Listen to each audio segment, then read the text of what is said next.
and welcome to the Vlogging Pod. Today, I want to talk to you about something most folks don't say outright, but it hums under every headline after immigration, enforcement, and so called security. The real message is simple: assimilate or else. That's the spine of every lawsuit, every raid, every protest, every resignation, every dollar spent flexing who is really in charge. Right now, the U.S. government is taking California to court for trying to stand as a sanctuary. On paper, it's about states' rights and federal enforcement clashing. But beneath the legal filings, it's really about telling local communities they don't get to ease the hammer's blow. If you try to soften the edges for folks who don't fit the mold, then they'll drag you through court until you cave. Compliance or consequences. Out on the streets, people are pushing back the only ways they know how. In California, crowds boxed in ICE buses at a dispensary. So long, the feds had to fly in supplies by helicopter. In other spots, folks have blocked roads and refused to clear out until they're forced to move.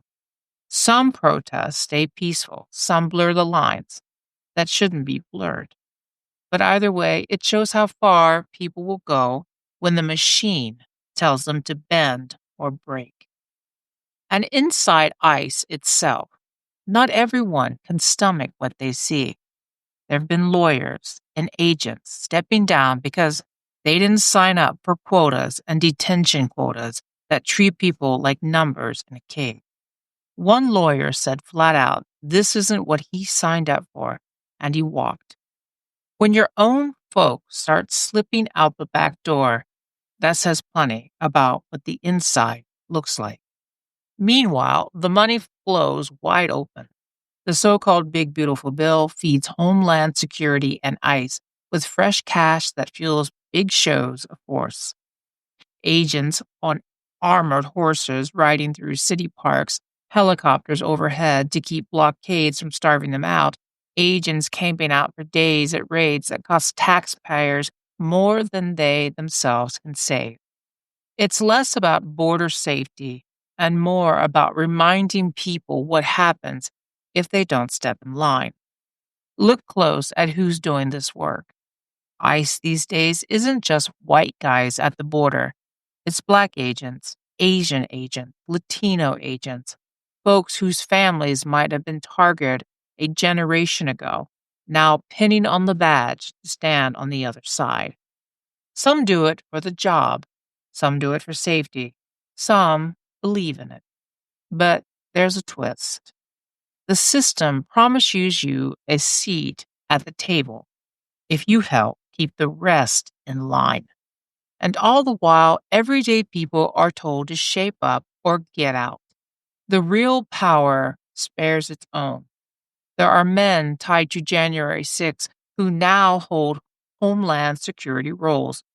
People once seen on camera fueling the chaos are now deciding who belongs and who doesn't.